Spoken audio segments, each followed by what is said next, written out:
Bonjour à toutes et à tous et bienvenue sur À la croisée des plumes, le podcast dédié à l'écriture et la littérature. Je suis Nina Gorlier, autrice de l'imaginaire et blogueuse littéraire.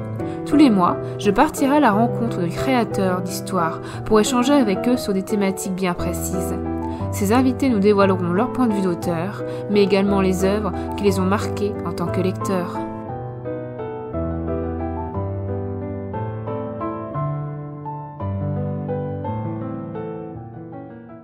Bonjour tout le monde, bienvenue dans ce nouvel épisode d'À la croisée des plumes. Aujourd'hui, j'ai le plaisir d'accueillir Jo Bell pour discuter non pas d'un trope ou d'un genre, mais d'un format, le format court. Nouvelle ou novella, tout ce qui est considéré comme plus court qu'un roman. Donc voilà de quoi on va parler aujourd'hui, mais tout d'abord, il est de tradition de présenter notre invité. Donc bienvenue sur le podcast, Jo. Est-ce que tu peux te présenter, tes goûts littéraires, ton parcours avec l'écriture, enfin tout ce que tu as envie de dire sur toi? Tout à fait. Bonjour Nina, je suis très heureuse d'être en ouverture de cette saison 3 du podcast que je suis depuis l'épisode prologue, même avant qu'il y ait l'épisode 1. Donc je suis très heureuse d'ouvrir la saison d'À la croisée des plumes. Je suis autrice, voilà déjà, et je suis artiste touche à tout dans la vraie vie. Je suis dans le milieu du théâtre, du spectacle.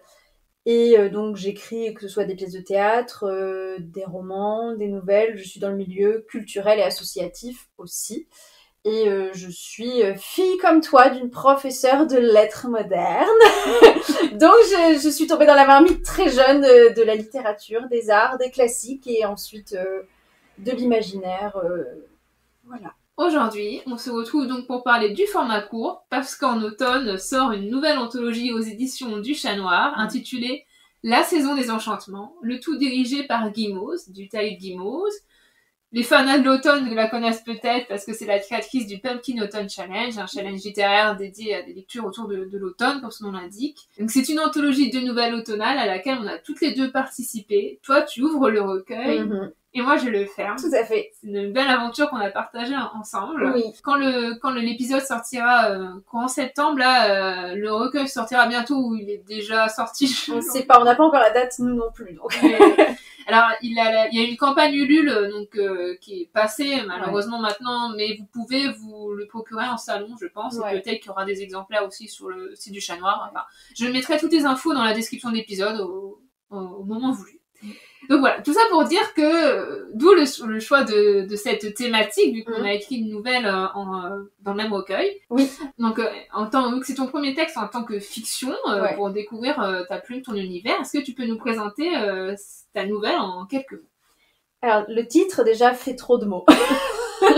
Mais il est génial. Mais il est bien. La vengeance est un strudel qui se mange chaud. Donc, on est en Vendélicie.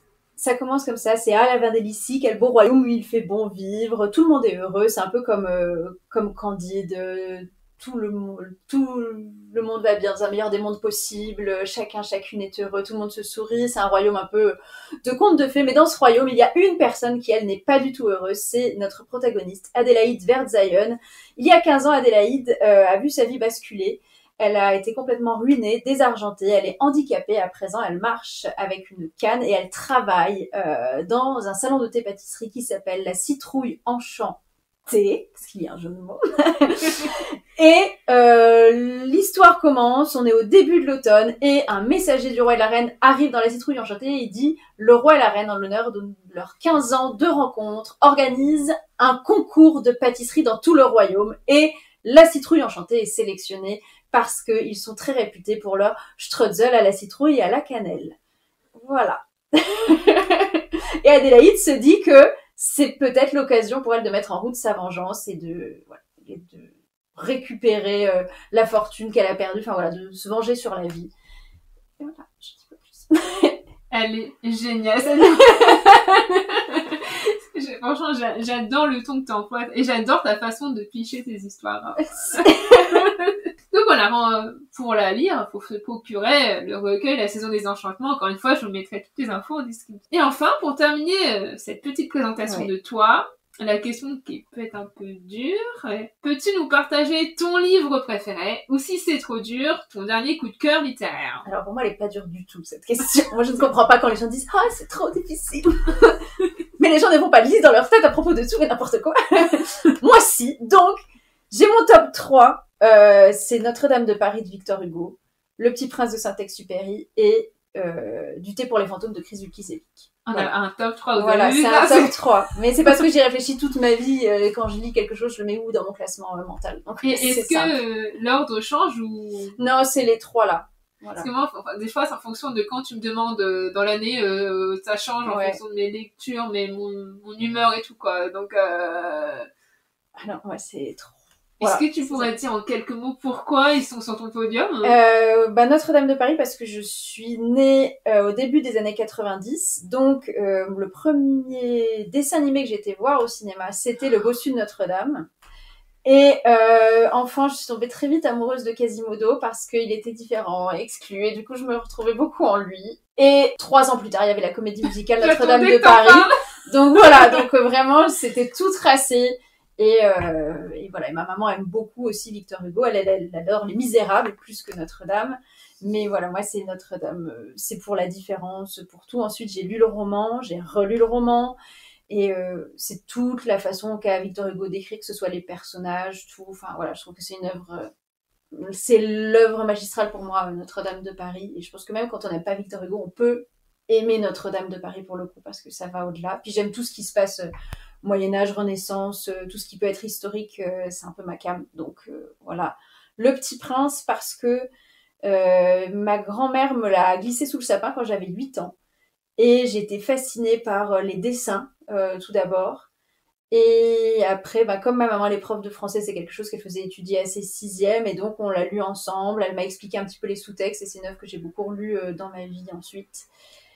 Et Du thé pour les fantômes, il est arrivé en 2022, je crois que c'était 22 ou 23 quand il est paru, et je me suis dit, waouh, mais elle écrit tellement bien, et j'aimerais tellement écrire comme elle. Et d'ailleurs, je lui ai piqué son effet de narration, parce que ça commence Du thé pour les fantômes avec un narrateur qui me dit « Ah, mais venez, installez-vous, vous êtes dans ce café à Nice, mais vous trouvez pas que c'est bizarre les tasses qui volent et tout, on est dans du réalisme magique ?»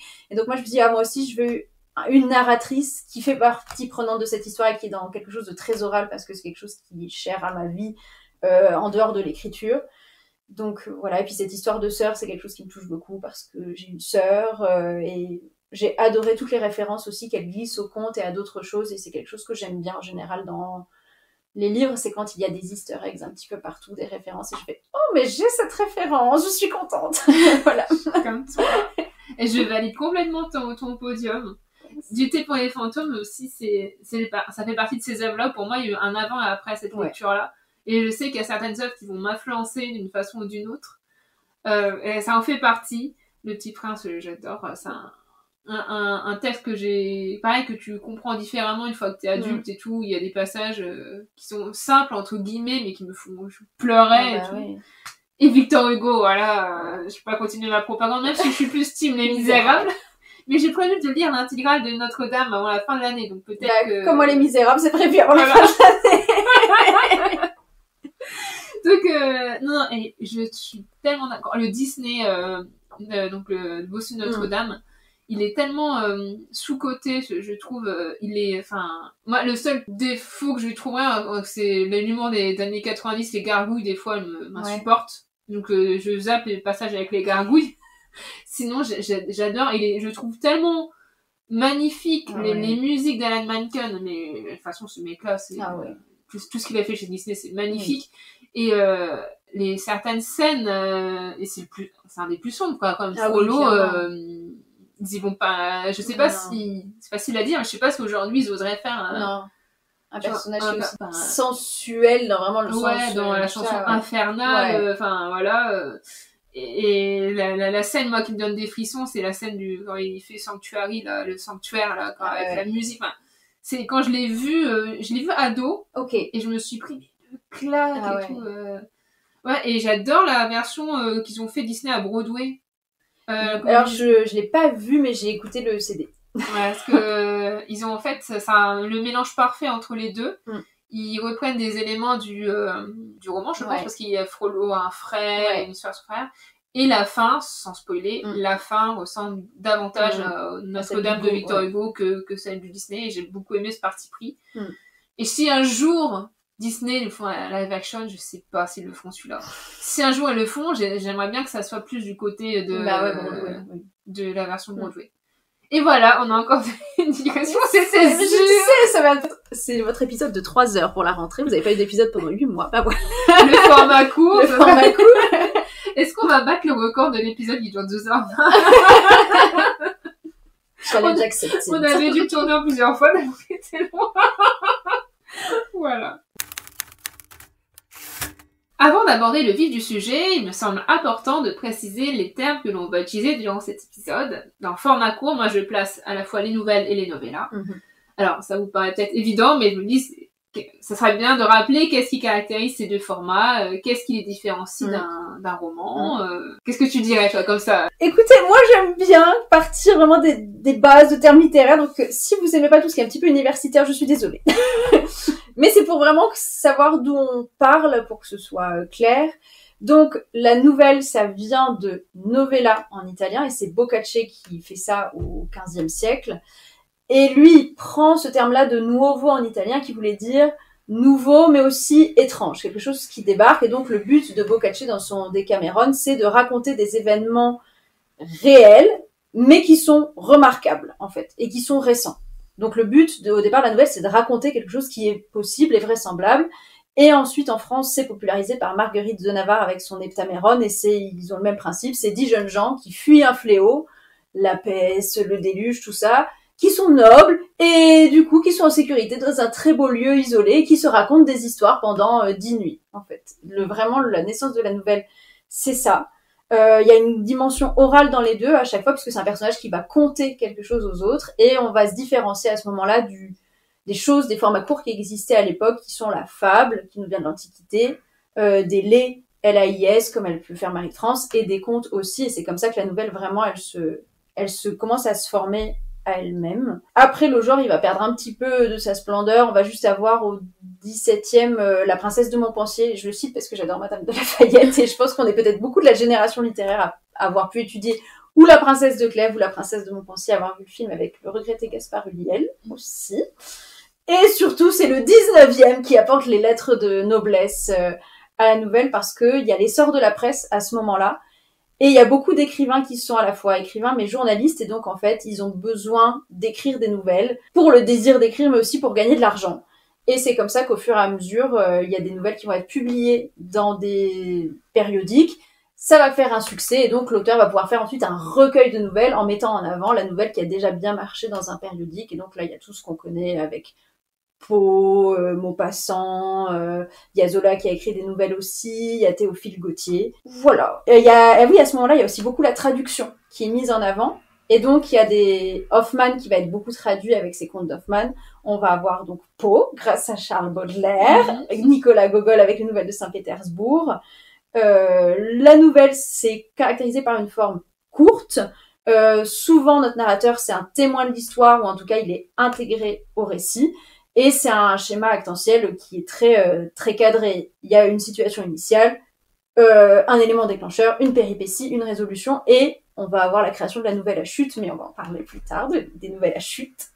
Le but de la nouvelle, c'est que ce soit, attention, je cite Edgar Allan Poe, at one sitting. Il faut que ça puisse se lire en une fois pour que le lecteur, la lectrice soit complètement immergé et en ressorte comme après avoir nagé, quoi, la tête qui sort de l'eau et de la nouvelle. C'est Baudelaire, il disait qu'il fallait produire de l'effet en écrivant une nouvelle. On est dans quelque chose dans un monologue, un récit linéaire qui commence in medias res et qui nous emporte jusqu'à la fin.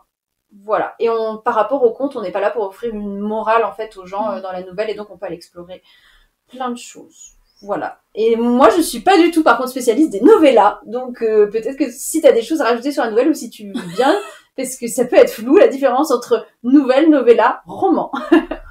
Déjà, merci pour tout cet exposé de côté historique. J'ai bien fait de t'interviewer. On voit que tu as bien fait tes recherches. C'est passionnant. Tout le côté historique de la nouvelle, moi, je connaissais pas l'origine du mot, par exemple. Okay. Et c'est intéressant de voir comment cette origine, elle s'est transférée chez les anglophones.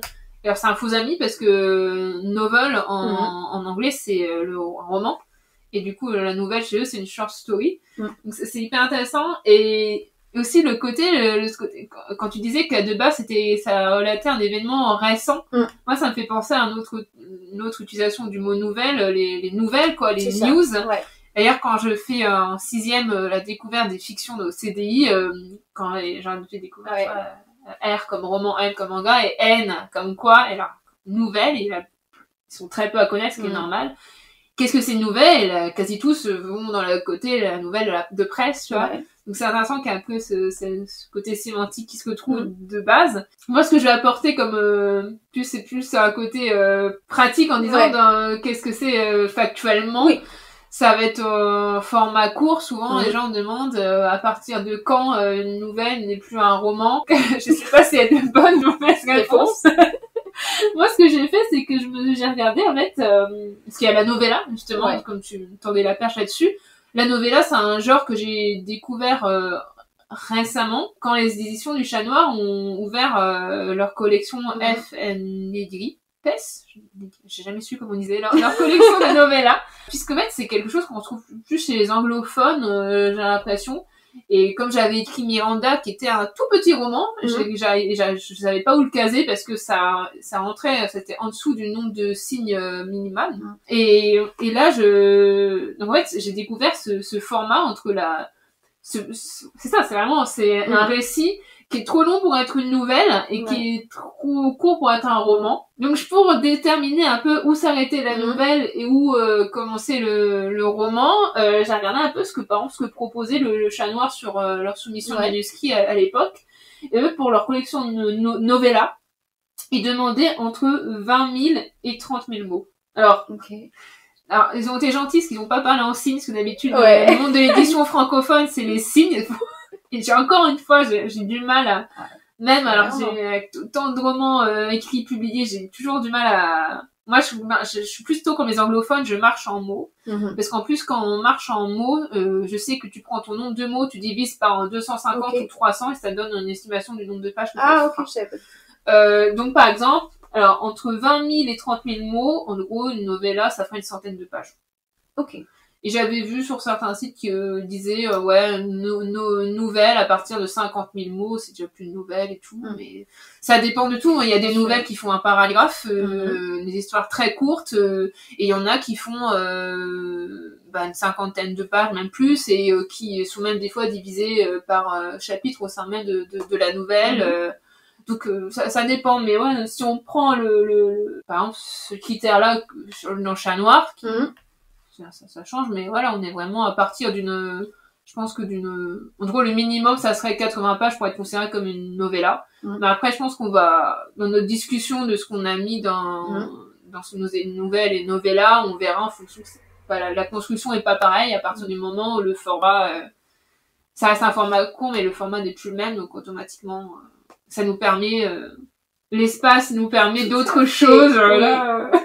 Moi, pour vous donner un aperçu, ma novella Miranda, elle fait 112 pages une fois imprimée, et Sous intérêt alimentaire, c'est 140. 140 pages. Et mes nouvelles, j'en ai écrit 2. D'ailleurs, celle du Chat Noir, c'était la première que j'ai écrite. Donc voilà, je suis quand même un peu novice quand même dans le... Mais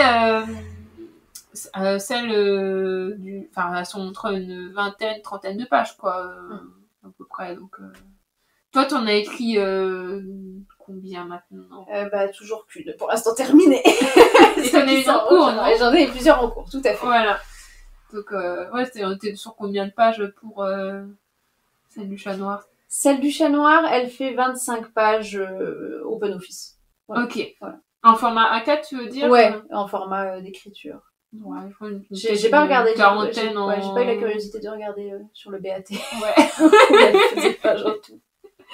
Donc voilà, je pense que peut-être que la plupart savaient déjà ce que c'était une nouvelle, une novella, mais je pense que c'était important d'introduire ces deux termes, format court. Et c'est comme tu disais que les novellas c'était beaucoup plutôt venu du monde anglo-saxon. En fait, je pense que ça s'explique parce qu'en France, le statut de nouvelliste, on appelle ça les personnes, des auteurs-autrices qui écrivent des nouvelles, c'est pas du tout bien considéré, c'est considéré comme le parent pauvre de la littérature, et en France, on a ce côté très élitiste de si t'écris des nouvelles, c'est que t'es pas capable d'écrire des choses plus grandes, et donc t'es pas capable d'écrire un roman. Donc c'est très sous-coté, c'est plutôt des primos-auteurs, autrices qui vont commencer à écrire des nouvelles, répondre à des appels à texte, ou c'est quelque chose qu'on va reléguer aux ateliers d'écriture. Dans les ateliers d'écriture, on va dire, là on peut essayer d'écrire des nouvelles, tout ça, ou faire des concours de nouvelles, mais c'est pas du tout mis en avant par des grandes maisons d'édition, quoi. Ou alors faut déjà être une star, je pense à Sophie Marceau qui a publié La Souterraine comme recueil de nouvelles, mais sinon ça marche pas en France, c'est beaucoup de la traduction qui vient, parce que par contre la nouvelle, elle marche à fond dans les pays et anglo-saxons, et anglophones et hispanophones. Et eux, ils aiment beaucoup le format court et ils s'amusent plus et ils l'étudient plus. Et donc, ça m'étonne pas que la novella, elle vienne d'outre-Atlantique, en fait, du coup. Parce qu'aujourd'hui, je sais qu'il y a les éditions Argile qui ont lancé une collection de formats courts de novella. Les éditions Chénard qui vont fermer. Donc, il y a sûrement d'autres collections. C'est pas Goater aussi qui fait... Alors, ils ont fait des recueils, ils font des formats courants. Milarca, qui est une réédition qui est sortie récemment chez eux, d'Orlan Escoffet. C'est un format court, mais je sais pas si c'est considéré comme une novella ou pas. Ok. C'est vrai que je sais pas combien il y a de signes et tout. À voir, mais voilà, c'est grosso modo novella, roman. Donc on va se concentrer sur les nouvelles et novellas. Et justement, moi, je sais que c'est le cas pour moi. Est-ce que c'est le cas pour toi? Est-ce que tu abordes l'écriture d'un format court d'une façon différente de celle d'un roman, donc c'est pas le même format? Oui, et je crois que c'est très rigolo parce que moi, je suis donc jardinière, mais pour la nouvelle, je suis architecte. Et moi, je suis architecte, et pour les novellas, je suis un peu jardinière. Non, je suis paysagiste, comme dirait Magali Lefebvre. Je ne ferai jamais jardinière en couplet, mais je me laisse plus de liberté, alors que toi, tu vas plus C'est drôle. Pourquoi? Tu sais? Le fait que ce soit court, quand c'est un roman, je peux prendre mon sac à dos et partir dans mon imaginaire, explorer, et je m'en fiche du nombre de pages que ça me prend pour explorer un truc. Alors que quand c'est une nouvelle, comme j'ai quand même cette idée de pas d'avoir une chute obligatoirement, mais quand même il y a un début et une fin, et ça doit être très clair et assez concis ce qui se passe à l'intérieur. Donc j'ai un grand temps j'appelle ça avoir mon chaudron ou ma marmite intérieure dans lequel je mets plein de choses. Je réfléchis la nouvelle, par exemple, pour le Chat Noir, ça a été lancé au mois d'avril 24, l'appel à texte, et j'ai commencé à écrire la nouvelle, on était juin, et à la retraite d'écriture, Magic Mirror, c'était juillet dernier où j'ai vraiment tout écrit, quoi. Donc ça, il y a eu un long temps de mijotage ensuite, où le plan s'est dessiné petit à petit, où c'était très clair avant que vraiment je me jette dans le papier pour écrire. Et je pense que c'est vraiment ça, c'est avoir quelque chose de concis qui fait sens et où les éléments se recoupent. Mais ça va, je sais que mon subconscient, mon inconscient travaille assez bien tout seul pour qu'une fois que je commence à écrire, les liens se tissent tout seul. Mais je suis incapable de faire ça à un roman. Sinon, j'ai pas envie d'écrire l'histoire. Mais une nouvelle, c'est pas pareil. Je ne sais pas pourquoi. Et toi? Moi, c'est le fait que vu que c'est un format court, je sais que je peux me disperser. Parce que vu que, disons que j'ai moins d'espace, je risque pas de me perdre, en fait, automatiquement. C'est vu que la pièce est plus petite, je vais pas me perdre dedans, tu vois ce que je veux dire. Alors que dans un roman, je ne pourrais pas. Je partirais n'importe où, je pense, parce que pour moi, là, on en avait déjà parlé dans l'épisode que j'avais fait avec Sanguine sur architecte jardinier. Mais en fait, vraiment, la partie d'exploration, je la fais une première fois quand je fais le plan, et c'est là que je fais des essais et tout ça, machin. Et qu'une fois que j'ai le plan, voilà, je peux rédiger et c'est fixe. Donc, dans un roman, je pourrais pas me lancer sans avoir des appuis solides, alors que la nouvelle, disons que la chute est, si on veut le mot, est moins haute si je me perds. Comme on va reparler, par la suite, je parle format court, souvent, moi, j'ai un lieu qui va être unique, un nombre de personnages qui va être plus limité, je peux pas me partir dans des péripéties, l'histoire va vite être bouclée, l'intrigue va être vite. Donc j'ai quand même un fil rouge, mais j'arrive à explorer plus de liberté. Par exemple, Miranda, j'ai écrit l'histoire sans vraiment faire de chapitrage. Parce que j'avais déjà une idée vraiment d'un peu ce qui se passerait, mais je savais pas exactement, d'habitude, un roman, je sais exactement à l'avance quel chapitre j'aurais. Des fois, j'arrive à avoir un nombre rond ou un genre 25, un truc comme ça, pile poil, parce que dans ma tête, j'arrive à tout structurer parfaitement comme je veux, tu vois. Miranda, c'est vraiment ça au feeling, le découpage s'est fait naturellement.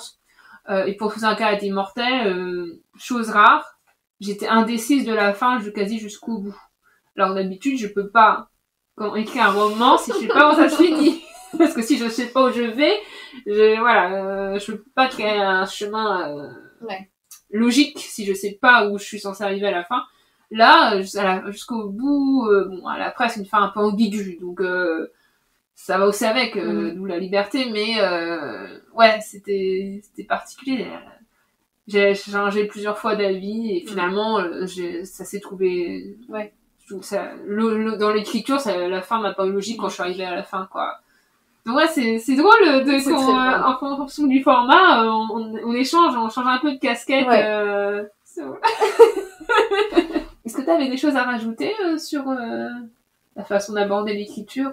Tu prends combien de temps à peu près pour écrire une nouvelle? Bah là, c'était 5 jours. Ouais. ça va très très... En fait, j'ai un très long temps de mijotage. Mais une fois que je suis dedans, j'écris très très vite. Si j'ai le temps, l'espace mental pour le faire, je suis plutôt une autrice. Alors c'est paradoxal. Mais je suis une autrice rapide, mais lente au démarrage. Très lente au démarrage, mais une fois que je suis lancée, j'écris très vite. Voilà. C'est mes contradictions, mes paradoxes personnels.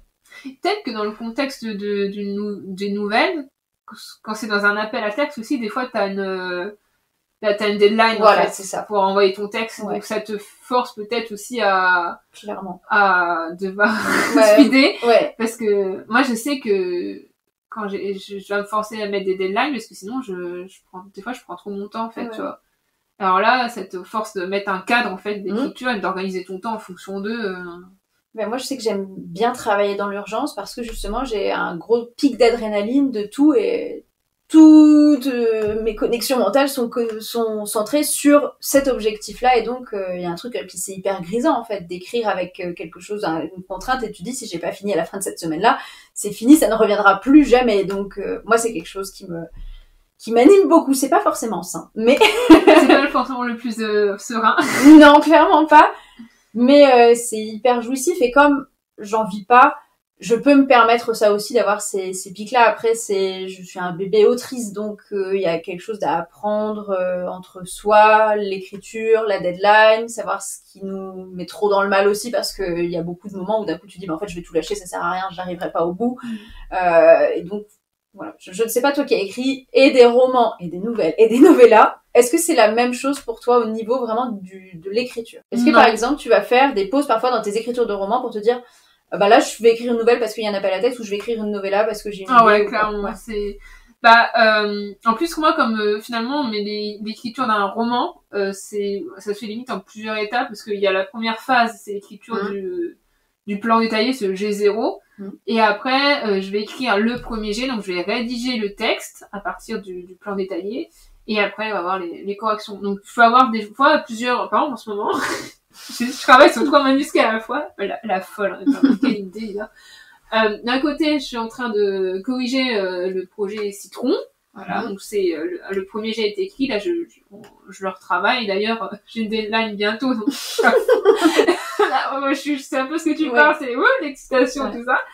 D'un côté, là, j'ai commencé le premier jet du projet Pygmalion, Dark Academia. Et en même temps, j'ai commencé la planification du projet Ghibli. Donc, tu vois, mais je travaille sur 3 romans en même temps parce que c'est pas les mêmes phases à chaque fois. Je pourrais pas écrire plusieurs premiers jets en même temps. C'est pas, parce que chaque chose me demande une création différente. Corriger un premier jet, c'est pas la même chose qu'écrire un premier jet. Et planifier, c'est encore quelque chose de différent. Parce que là, je suis en train de défricher mon esprit, de trouver, tu vois, alors que le premier jet, le plus dur a été fait, la création a été faite de l'histoire, il n'y a plus qu'à mettre des jolis mots, tu vois, de mettre un style et de rédiger. Mais je peux vraiment, des fois, le faire en plusieurs étapes. Par exemple, là, cet été, là, 2025, j'ai commencé le premier jet du projet Pygmalion. Le plan détaillé, je l'ai écrit il y a 1 an, l'été 2024. Et j'ai fait une pause parce qu'entre-temps, j'ai eu l'opportunité de travailler le Cœur des Ronces, qui de base était une novella, que j'en ai fait ça devait être une nouvelle. J'ai pas réussi les trucs à dire. C'est devenu une novella et comme j'avais encore plein de choses à dire, à développer, c'est devenu un roman court, hein, il fait 200, un peu plus de 200 pages, mais voilà. Et entre-temps, j'ai eu... Qu'est-ce que j'ai eu Bah, la nouvelle du chat noir. La nouvelle du chat noir. Le projet Citron. Le projet Citron qui s'est imposé à Nora et moi parce que c'est un 4 mains, donc ça a matché à ce moment-là, il fallait qu'on l'écrive à ce moment-là. T'as écrit la nouvelle pour Nemos aussi. Oui. En 2 jours, c'est ça? Oui, j'ai écrit en 1er janvier. Qui est une nouvelle, donc je sais pas si j'arriverai à la publier un jour, on verra, mais en gros c'est une nouvelle qui est en vers livre, donc finalement elle fait... C'est pas parce qu'elle fait tant de pages qu'on contient tu vois, c'est des vers livres, donc il y a moins de mots entre guillemets, je sais pas si je suis claire, mais voilà. Donc ça vraiment, cette nouvelle là l'idée m'est venue, donc ça s'appelle Nos amours décomposés, c'est venu d'un vers de Baudelaire, de Charonne, et de ce vers là, je veux dire, ça ferait un bon titre, ça.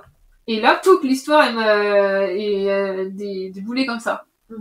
Et l'appel à texte de Nemos qui était sur la mémoire m'a permis un peu d'aiguiller plus, et c'est sorti d'un coup, mais bah là c'est vraiment limite bizarre, ce que je dis, peut-être prétentieux, mais elle est sortie toute faite de mon esprit. Il n'y a pas eu d'élaboration, les mots sont sortis tout seuls, parce que c'est vraiment un format très court pour le coup, et c'est un dialogue entre deux personnages, donc voilà, donc c'est... je sais plus c'était quoi ta question. Et ce qui est drôle, c'est que ça rejoint Du thé pour les fantômes, parce que pour moi, j'ai vite lu la nouvelle, donc je peux vous dire qu'elle est très bien, et j'ai hâte qu'elle sorte un jour et que tout le monde puisse la lire. Moi, je pense que ça peut être une pièce de théâtre, toujours, mais voilà.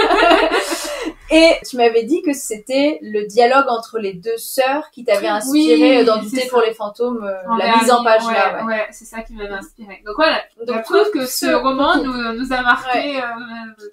Donc c'est... Donc oui, je peux arriver à caser... Et alors, pour l'écriture en elle-même, en fait, une fois que je suis dans la rédaction, pareil, je suis un peu comme toi, une fois que je suis lancée, on m'arrête plus. Ouais. Le plus dur, c'est de démarrer. Et une fois que j'ai démarré, que ce soit roman, nouvelle, novella, je suis à fond parce qu'en fait, ça va me posséder, en fait, et ça va être un besoin, j'ai laissé mes personnages à tel moment, faut que je reprenne tout ça pour pas que je perde cette flamme-là. Mes écritures sont assez rapides, donc bien sûr, un roman, ça va me prendre plusieurs mois, alors qu'une novella, ça va me prendre, max 1 mois. Sous un carnet immortel, je sais plus. J'ai dû l'écrire ça passait vite. J'ai dû écrire automne 2022. Automne-hiver 2022. Donc peut-être j'écrivais quand le soir, je travaillais la journée, le soir, donc peut-être que ça a dû être étalé sur un plus d'un mois, quoi. Ouais. Et bien sûr une nouvelle quelques jours, quoi. Ma nouvelle du chat noir, je l'ai écrit en 2 étapes parce que j'ai commencé l'écriture et puis j'ai perdu mon père entre temps, du coup automatiquement j'ai une période avide, mais justement de reprendre l'écriture, le hasard a fait que j'avais eu l'idée de la nouvelle, la thématique c'est sur l'enfance, les souvenirs, la mélancolie, etc. Donc le hasard a fait que j'avais lancé ça et que ça a trouvé... Reprendre l'écriture, ça a été un écho à ce que je vivais, puisque je me souvenais de mon père, que je me souvenais à l'enfance de mon père, que je venais de perdre. Donc, ça m'a permis, ça a englobé cette période-là de ma vie. Et c'est bien tombé, je pense, à ce moment-là, parce que ça m'a aussi fait du bien de pouvoir la finir comme ça. Voilà. Oui, ça se sent pour l'avoir... Mais t'as lu aussi pendant la retraite d'écriture. Moi, j'ai adoré Petrichor et j'avais les larmes aux yeux en les lisant parce que ça sentait que c'était hyper sensible, hyper vrai et cathartique aussi. Enfin voilà, moi c'est vraiment, je trouve que pour clôturer ce recueil, alors on connaît pas les nouvelles des autres auteuristes, mais vraiment, je trouve que pour clôturer Petrichor, elle va formidablement bien et elle est dans ce truc. Comme c'est un automne plutôt flamboyant, cosy, tout ça, je trouve que ta nouvelle, elle vient bien clôturer pour qu'on passe presque à un automne plus presque en novembre, quelque chose dans la Toussaint, la mémoire, le souvenir, le deuil, pour aller tranquillement vers l'hiver. Et donc je trouve que le choix est malin de la mettre en dernier. Oui, parce que quand j'ai eu l'idée d'écrire là-dessus, moi je suis pas une fille cosy, je ne suis pas une ficosy. D'accord, je suis une ficosy parce que j'ai toujours mon petit plaid, la grosse idée de mon chat sur moi, mon petit thé de ça, tu vois, ma petite bougie. Je suis quand même cosy, mais pas forcément dans ce que je consomme, tu vois. Je suis pas, moi, je regarde pas Gilmore Girl, pour faire un peu le cliché, tu vois, des trucs, ça. Je lis plutôt, l'automne, je lis plutôt des trucs torturés, qui font peur, ou alors des trucs mélancoliques. Et donc, moi, ce cosy-là, je voulais aller chercher le réconfort de la nostalgie, tu vois. c'est au souvenir, c'est le cosy de l'enfance. Et c'est ça, en fait, Pétrichor, dedans. Du coup, non, mais non, on divague pas. Non, on divague pas. On fait notre promo. Voilà. J'ai écrit ça en tentant le coup, je savais pas du tout ce que ça donnerait, et ça a matché, et j'ai pas encore lu pareil j'ai résisté à la tentation, on a lu BAT, j'ai dit je lirai les nouvelles des autres autoristes, en plus il y a des copines autoristes dedans que j'ai trop hâte de découvrir quand j'aurai vraiment l'ouvrage entre mes mains, vraiment pour le pumpkin, et j'ai hâte de voir tout comment 10 autoristes différentes, comment on a réussi à s'approprier le format court et la thématique de l'automne. J'ai hâte de voir ça. Je pense que c'est un bel exercice. Ah ouais. Je pense que ça va être un très bel objet livre. Voilà. Ah, j'ai trop hâte. Moi, la question que j'avais ensuite, c'est par rapport au format court, je l'avais évoqué un peu tout à l'heure, j'avais tendance à me limiter. Il y a un peu une unité de lieu dans mes récits, une unité de temps et un nombre de personnages un peu plus restreint. Donc, est-ce qu'on doit forcément se limiter dans le format court ou est-ce que c'est possible Mais de toute façon, ça nous vient des unités du théâtre classique. Et en nouvelle, c'est ça qu'ils ont repris parce que ça permet d'aller plus directement à l'essentiel, en fait. Et comme c'est l'objectif de la nouvelle, c'est de raconter quelque chose récent, de vraisemblable. J'insiste sur ce vraisemblable, ça veut pas dire vrai, ni véridique, puisqu'il y a toutes les nouvelles fantastiques dedans qui viennent dans le corpus. En fait, on est obligé d'aller au plus rapide. Et je pense qu'on n'est pas obligé parce qu'il faut pas être scolaire quand on crée, parce que sinon... on crée rien, on réinvente rien en tout cas et on peut pas trop se faire plaisir. Je sais pas si c'est obligé, je pense que c'est des choses parfois instinctives parce que on copie un petit peu sans plagier mais on copie ce qu'on connaît. Mais après je pense qu'il y a des nouvelles qui peuvent se mettre avec beaucoup plus de personnages dans beaucoup plus de lieux ou à des temporalités différentes aussi. Je sais pas, toi tu en penses quoi? J'arrive pas en fait à me projeter hors de ma propre expérience d'écriture, tu vois. Après, alors pour moi, pour les nouvelles que j'écris, il y en a une, c'est un trajet en voiture, quoi. Pétrichor, c'est de la réminiscence, un personnage qui est en voiture, qui va se souvenir de choses. Et nos amours décomposés, c'est un dialogue en fait. Donc chacun des deux personnages va raconter son histoire mais sous forme de dialogue. Donc automatiquement, dans les deux cas, on a deux personnages qui sont dans la voiture ou deux personnages qui dialoguent à travers l'au-delà, tu vois. Donc le concept même fait que on a deux personnages et ils sont dans un lieu, tu vois. Donc, pour mes novellas, je me suis pas limitée parce qu'en fait pour Sous un carnet mortel je savais que ça allait être une novella parce que je savais que ça voulait que ça soit entre dans cette collection au Chat Noir, que je voulais le proposer au Chat Noir, mais j'aurais pas pu en faire un roman non plus. Et Miranda, c'est ça en fait, quand j'ai écrit Miranda, je savais, c'était avant que le Chat Noir ouvre ce manuscrit, cette collection là. Donc je l'ai pas écrit en mode ça sera une novella, donc faut qu'elle fasse moins de... On avait mis 30 000 mots. Je l'ai écrit comme ça. Et en fait, c'est devenu une novella parce que l'histoire est apparue comme ça. Et Miranda, justement, en parlant d'unité de lieu, c'est un huis clos. C'est une revisite de maison hantée. Donc, effectivement, on est dans la maison. Et en plus, on est dans... Il y a de nombreuses nouvelles où c'est un narrateur à la première personne. Là, c'est le cas. Donc, on est enfermé dans cette maison. On est enfermé dans la tête d'un personnage. Donc, l'unité est là, en fait, déjà. Alors, l'unité de temps, pas vraiment, parce que vu que ça... travaille le temps, mais donc ça je divulgage un petit peu le concept de Miranda, mais maintenant depuis le temps que j'en ai parlé, vous connaissez, on est dans la tête d'un fantôme. Alors si le temps passe, le temps ne passe pas pour Miranda, et comme dans sa narration à elle stagne, elle. Donc finalement il y a comme une unité de temps parce qu'elle a pas vraiment conscience que le temps passe, tu vois ce que je veux dire. Du coup tu joues avec une contrainte et c'est là que je trouve que ça fonctionne aussi, parce que normalement t'as de se dire c'est une unité de temps, mais du coup si c'est un fantôme elle est distordue ton unité, et c'est là où c'est hyper intéressant et où c'est plus tout ce qu'on a pu lire jusque là, c'est d'un coup c'est une nouveauté et tu fais ah oui mais en fait comme ça peut marcher aussi.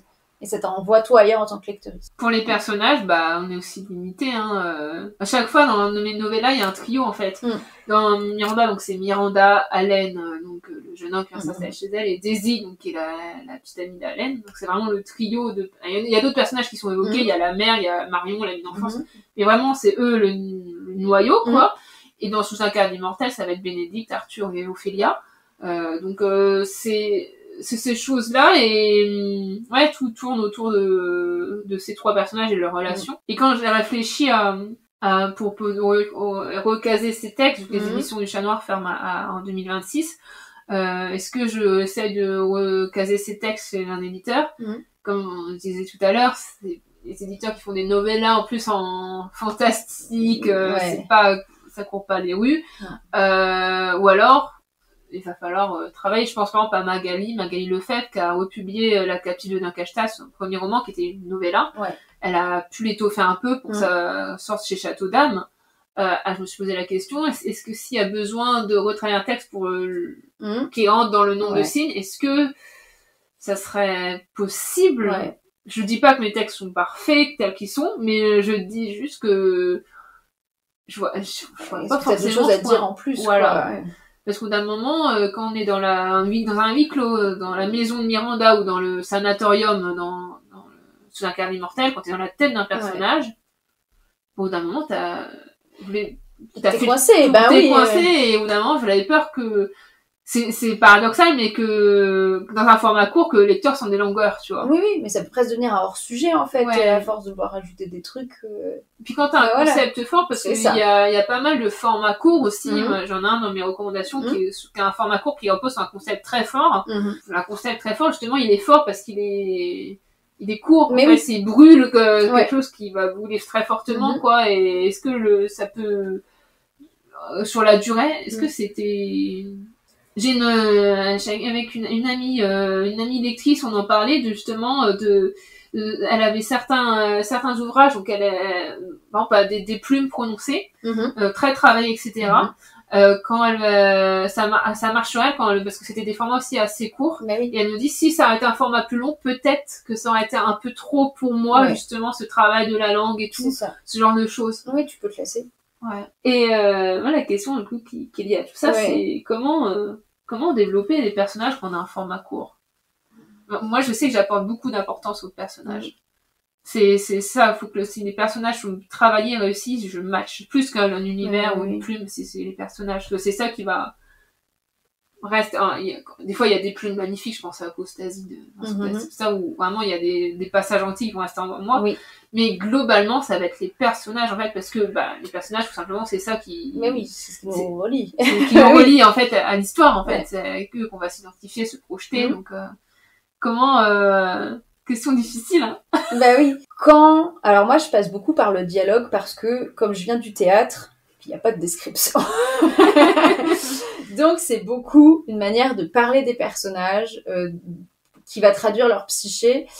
Et moi, c'est ça que je vais beaucoup travailler, c'est que chaque personnage va avoir sa manière de parler et de s'exprimer, avec ou des tics de langage ou des choses qui vont revenir et qui permet en fait de vraiment caractériser le personnage. Et donc, entre guillemets, que le récit fasse une page ou qu'il en fasse 30 ou 200, en fait, pour moi, ça passe déjà par le dialogue, à savoir comment ton personnage parle. Et ensuite, même si ça fait une page et que t'as 2 personnages ou même 3, mais si les 3 ont leur façon à eux de parler, ça permet vraiment de caractériser. Tu peux déjà déceler un niveau d'études, de langage, un milieu social, un genre, tout ça. Voilà. C'est ma manière de caractériser un personnage. Ça va vraiment me dire, au niveau du dialogue, comment on fait. Et ce qui est magique, c'est que quand on n'écrit pas du théâtre, on a le droit un petit peu à avoir des descriptions aussi, et on peut aller encore plus loin dans, que ce soit l'habillement, les attitudes, la manière dont le personnage va marcher, se déplacer, soupirer quand il y a des choses qui se passent autour de lui. Et voilà, je pense que tout est dans une subtilité pour des personnages. C'est le concept du show dentelle à travers. Et de toute façon, je pense qu'on pourrait même faire un épisode spécial sur l'art du dialogue, écrire de bons dialogues. C'est vrai que, mais je reconnais bien dans ce que j'ai lu de toi, la façon dont s'expriment les personnages.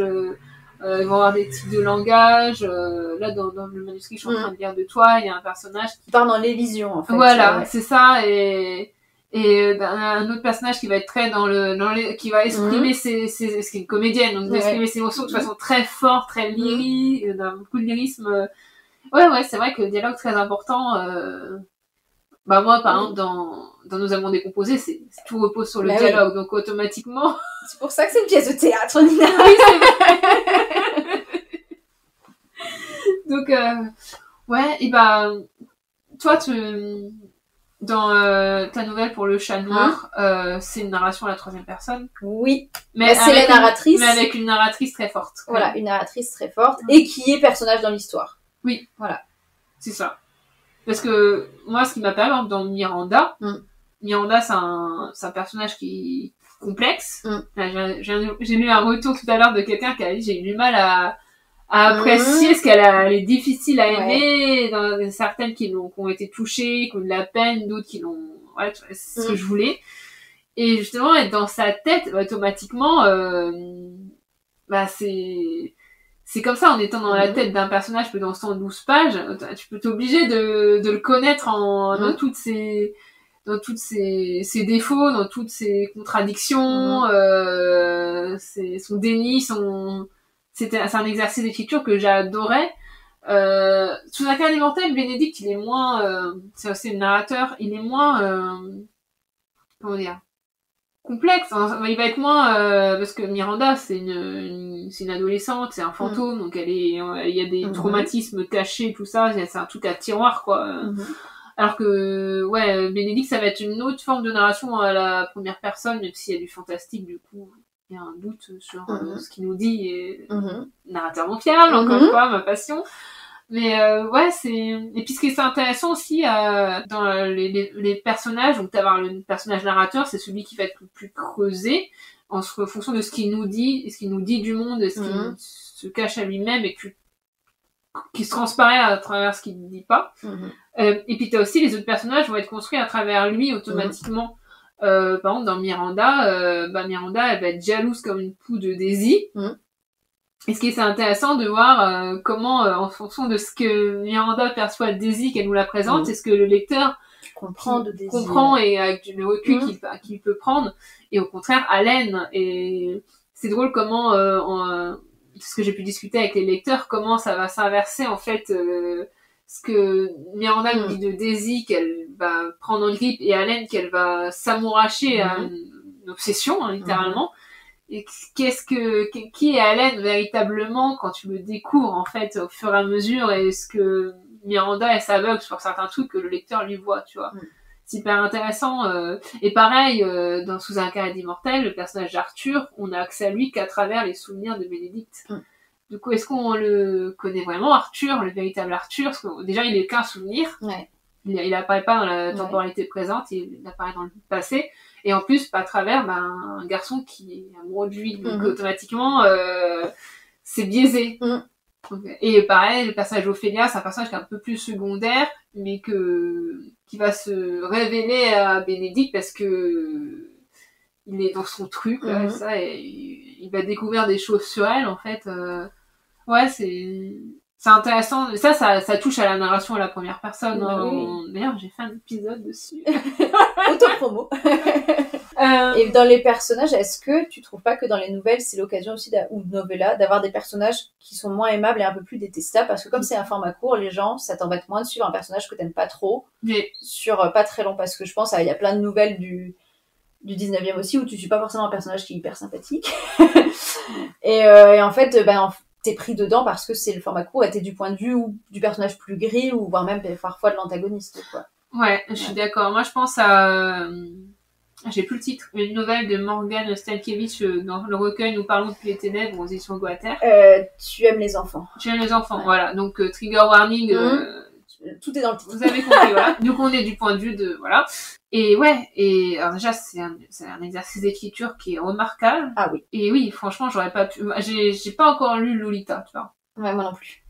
Et c'est aussi parce que c'est un roman. Je sais qu'il faut que c'est une des œuvres qu'il faut que je lise dans ma vie.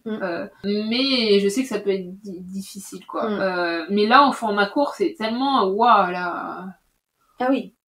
Et je pense que de ce recueil-là, c'est un recueil qui met en avant des autrices déjà, francophone et de l'horreur. Donc trois choses qui sont pas forcément les plus représentées en France. Alors les trois en même temps. Donc bravo aux éditions Guater d'avoir proposé ce projet. Et chaque autrice présente des propositions différentes autour de l'horreur.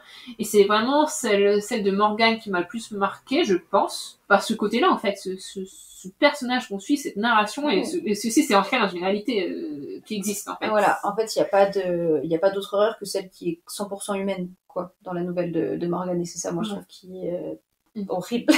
Et en plus le fait que ce soit la deuxième personne au tu, il t'implique forcément, ça t'implique le tu quoi dans l'écriture, dans la lecture, et tu t'identifies elle arrive à te faire t'identifier à ce personnage-là qui est infâme et t'es pas bien en fait, c'est très très dérangeant, mais je trouve que c'est magistral au niveau de l'écriture et de la thématique et de la manière dont c'est traiter l'horreur de ce point de vue-là.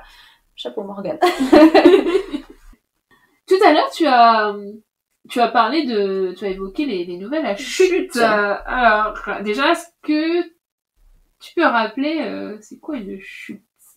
Et ben la chute, c'est quand tu termines le roman et que c'est un retournement de situation dans ta tête et ça vient donner tout un éclairage nouveau à tout ce qui vient de se passer et où tu veux relire une nouvelle depuis le début. Et un des exemples très classiques que beaucoup de gens ont étudié au collège, c'est la parure de Maupassant, où en fait on prête un collier à une jeune femme qui va au bal. Il y a des péripéties par rapport au collier, je ne dis pas tout, mais en fait on lui révèle qu'à la fin, elle perd le collier, elle est désespérée et on lui dit mais c'est pas grave, c'était du faux. Et donc ça c'est une chute en fait, c'est que tu ne peux pas t'attendre à comment ça se termine et ça te laisse le souffle coupé. Et c'est vraiment, tu ressors de l'eau et tu fais mais c'est pas possible. Ouais, moi, pour moi, la chute, c'est vraiment la sensation de mon cœur quand tu et la phrase à la fin de la parole, pauvre Mathilde, c'était un fou. Comme ça. Et ça m'a fait rire parce que c'est encore étudié. Ma mère, elle étudiait avec ses élèves. Dans mon collège, ils étudient aussi. Et une fois, sur Twitter, j'avais quelqu'un, un jeune adulte qui en parlait aussi, qui est traumatisé par cette phrase. Et je me dis, ça a marqué plein d'élèves, en fait. Mais oui. Moi aussi, ça m'a marqué. Moi, il y avait ça et c'est pas dans la même pas aussi fortement que celle où c'est vraiment la dernière phrase qui te claque, c'est une nouvelle de Roald Dahl. C'est une dame, Missy Bixby et le manteau du colonel, un truc comme ça. Et en fait c'est un truc c'est Roald Dahl, c'est moi aussi, c'est une fille qui a fait Coup de gigot aussi, que c'est génial, et où c'est une femme qui son amant, le colonel, lui offre un magnifique manteau de bison. Et ce qu'elle fait, en fait, pour pas que son mari sache, elle va chez un prêteur sur gage. Et donc, elle le dépose ses prêteurs sur gage et elle demande un ticket anonyme. Et donc, elle revient chez son mari et elle dit « Ah, regarde ce que j'ai trouvé dans la rue. Vas-y. Du coup, je me demande ce que ça peut être. Ça tombe. » Et donc, le mari, il va chez le prêteur sur gage et il revient « regarde ce que je sais. » Et là, elle lui offre il rapporte un mini truc en bison. Et là, sauf qu'elle peut pas dire, parce qu'elle est pas censée savoir que c'est un beau manteau de bison, beaucoup plus grand. Et le lendemain, elle va au bureau de son mari, elle voit la secrétaire de son mari qui a un magnifique manteau de bison. Oh, mais c'est excellent! Et du coup, c'est ça un peu la chute. Donc, en fait, l'entourloupe en voulant cacher son amant, elle découvre, tu vois, elle perd tout, quoi. Et moi, ça m'avait marqué, c'était mon manuel de 6e. Et j'ai lu ça, et je crois que c'est une des premières nouvelles, vraiment, que j'ai, de mémoire, il y en a peut-être une autre, parce que la parure, tu l'étudies, en 6e. Et ce côté-là, tu vois, et pourquoi je suis allée là-dedans? Je sais pas, mais allons-y. Mais voilà, moi, c'est la première sensation, je suis, et j'étais là, oh, le bâtard! C'est après bien fait pour elle, tu vois. Ça, c'est une chute plutôt humoristique, tu vois. Ça fait la fin d'une blague, tu vois, la fin d'une nouvelle, en fait, elle est censée t'apporter quand même de la surprise, quoi. T'es pas censé t'attendre à la fin, je trouve, en général, dans une nouvelle. Et ma question, c'était, est-ce que la chute est obligatoire? Non, enfin, je pense pas, parce que, à nouveau, faut pas être forcément scolaire, on a le droit de réinventer d'autres choses, mais c'est attendu. Pas forcément, enfin, je sais pas, j'ai l'impression que les lecteurs, lectrices, déjà, pas beaucoup de gens lisent des nouvelles. Ça revient un petit peu, mais pas forcément beaucoup, et on connaît tous le principe de la nouvelle à chute pour l'avoir étudié, et parfois j'ai déjà vu des reviews booktube sur des recueils de nouvelles où il n'y avait pas forcément de chute et où les personnes disaient c'est dommage parce qu'il n'y avait pas de chute. Donc j'ai lu ça récemment, j'ai découvert mon club Celle qui a fait Notre part de nuit de Maria Enriquez. Ouais. Je crois que c'est ça. Elle a fait 2 recueils de Noël, Les dangers de fumer au lit et ce que nous avons perdu dans le feu. Et donc c'est, moi j'aime beaucoup l'ambiance, c'est Argentine, donc Amérique du Sud, vraiment la chaleur, c'est poisseux, ça pue, ça décrit les bidonvilles, la misère sociale, les bas quartiers, etc. Et c'est des romans, des nouvelles horrifiques, vraiment glauques, etc. Mais quasi toutes n'ont pas de chute. Est-ce que et sur le coup quand j'ai lu la première fois ces nouvelles-là, alors je pourrais pas vous dire lesquelles, parce que c'est une sensation globale que j'ai eue. J'étais un petit peu frustrée. Il me manque un truc là, parce que l'ambiance est là et tu sens que la tension monte et ça finit comme ça et t'as pas en fait c'est presque pas une fin entre guillemets. Si c'est une fin, mais t'as l'impression qu'il y allait avoir un retournement final qui va aller être l'apothéose. Et sur le coup j'ai été frustrée et après les jours ont passé, les semaines ont passé, et ces nouvelles-là, ces fins sont restées en tête.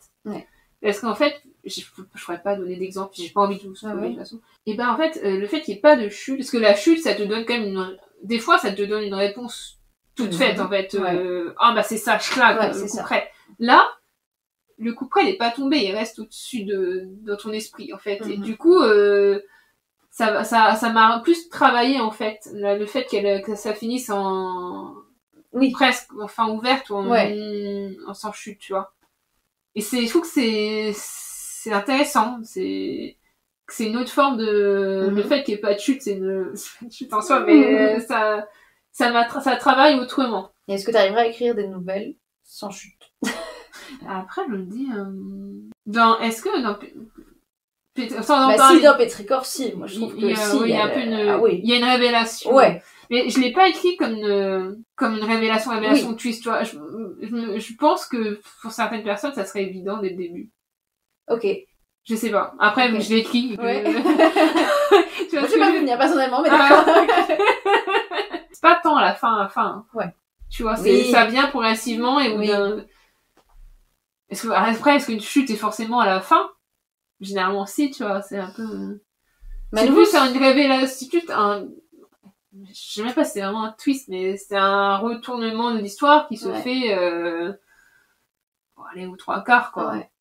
Mais pour moi, c'est travailler la contrainte, en fait, à nouveau. Le fait de te dire, j'ai une chute, mais elle est pas obligée d'être à la fin. Il peut y avoir des éléments qui te construisent ta chute au fur et à mesure, où le lecteur, lectrice peut très bien voir la chute arriver, et c'est ok aussi, ou alors tu en joues, enfin voilà, mais je pense c'est comme le twist en général dans une histoire, c'est le fait que le lecteur va arriver twist, c'est pas un signe de mauvaise qualité, au contraire, ça prouve que vous avez bien semé les indices, préparer le terrain, parce que les twists justement qui on voit juste pour choquer, qui sont pas du tout préparés, ça me sort l'histoire, moi. Parce que dès que tu réfléchis 2 secondes, des fois tu dis c'est incohérent, tu vois.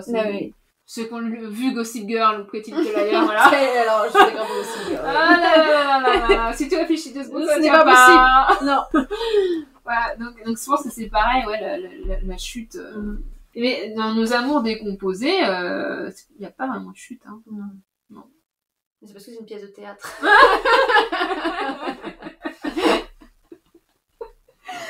Et toi, est-ce que dans la nouvelle que tu as écrite, celle que tu es en train d'écrire, est-ce qu'il y a... je pense quand même avec la chute parce que ça me permet... comme pour le coup, je suis architecte, en fait, j'ai besoin de savoir une fin. Et pour m'intéresser, moi, une fin, il faut que... elle m'intrigue, elle m'excite, qu'elle me donne des sentiments. Et donc, il faut qu'il y ait un truc de chute où je me dis « Ah, mais oui, c'est ça ce retournement. » Donc oui, quand je pense à écrire une nouvelle, je pense quand même à une chute. Même si je me dis, elle n'arrive pas forcément à la fin. Mais il faut ce retournement-là pour créer de la surprise, parce que le format court, pour moi, il faut qu'il y ait un peu de l'entertainment dedans, quoi. Et je me demande si dans mes novellas, il y a ça. Non, je trouve peut-être pas. Non, il y a pas. Dans Miranda, il y a... il y a une chute au sens propre. Il y a... Non. Non, parce que finalement... Mais il y a des retournements. Le retournement est au début. En fait, finalement, le retournement, il est au début, parce que quand tu comprends, en fait. Oui, mais tu comprends, mais tu comprends pas forcément pourquoi elle en est là, pourquoi toute cette relation avec sa mère et tout, et je trouve que ça arrive plutôt vers la fin du roman où tu comprends voilà pourquoi le personnage ouais. est là. Donc c'est pas forcément c'est une révélation comme Oui. il peut en avoir une narration quoi. Oui, Les nœuds se dénouent. D'où le dénouement C'est littéralement. ça. Ouais. Ah, intéressant. Moi, pour moi, la réponse, voilà, c'est la chute n'est pas obligatoire. Non. Moi, perso, j'adore quand il y a une chute. Ouais. Après, il faut qu'elle soit bien faite. Voilà, c'est ça. Moi, j'en ai quelques-unes dans mes recommandations, mais voilà. Maintenant, on passe à la dernière partie. Là, on va partager nos lectures. Comme d'habitude, je te propose de me parler de 2 ou 3 ou tant que tu veux d'histoires courtes que tu as appréciées ou alors pas forcément, enfin qui t'ont marqué en tout cas, nous expliquer pourquoi. Moi, je vais commencer par les nouvelles fantastiques de Théophile Gautier parce que c'est mon entrée dans la nouvelle, donc La Morte amoureuse de Théophile Gautier. Yes. Voilà. Voilà, c'est une histoire de vampire, c'est du fantastique et donc moi j'ai été fascinée par ça, par le fait qu'on ne sache pas dans les romans, enfin en nouvelles fantastiques, si c'est vrai ou pas, s'il y a une explication rationnelle ou irrationnelle, et ça c'est quelque chose que moi j'aime beaucoup, donc c'est toutes les nouvelles fantastiques de Théophile Gautier. Il y a un recueil qui a été fait a posteriori, puisqu'il publiait donc pas en recueil à cette époque-là, mais donc quand il y a Aria Marcella, Le Pied de la momie, Le Chevalier double, Yetatura, enfin tout ça, toutes ces nouvelles-là, elles sont... Voilà, moi j'adore, c'est vraiment tout ce qui me plaît et qui me parle, parce qu'il y a beaucoup en plus chez Gautier cette fille rêvée, romantique, cette femme idéalisée, évanescente, mais qui est à la fois femme fatale et qui amène l'homme vers sa perversion et vers sa chute. Et enfin voilà, moi c'est Théophile Gautier pour commencer, de mon côté. Et toi? J'ai parlé d'une novella. Alors, quand ça fait 8 mois là que j'ai pas enregistré, je sais pas si j'en ai déjà parlé dans le podcast, peut-être. C'est une novella allemande, ça s'appelle Tu aurais dû t'en aller de Daniel Kellmann. C'est ce que j'ai évoqué tout à l'heure, c'est ce concept très fort, mais vraiment c'est un format court, une novelle, ça fait 80 pages, donc ça peut être même considéré comme une nouvelle. C'est le carnet d'écriture d'un écrivain. Donc déjà on est sur une narration à la première personne, mais en plus on est dans un média différent habituellement, puisqu'en fait ça commence et c'est un écrivain en fait qui s'est isolé dans une maison d'architecte dans la forêt enneigée avec sa femme et sa fille. Ça me fait un peu penser à Shining les débuts, voilà, et ça va partir en couille.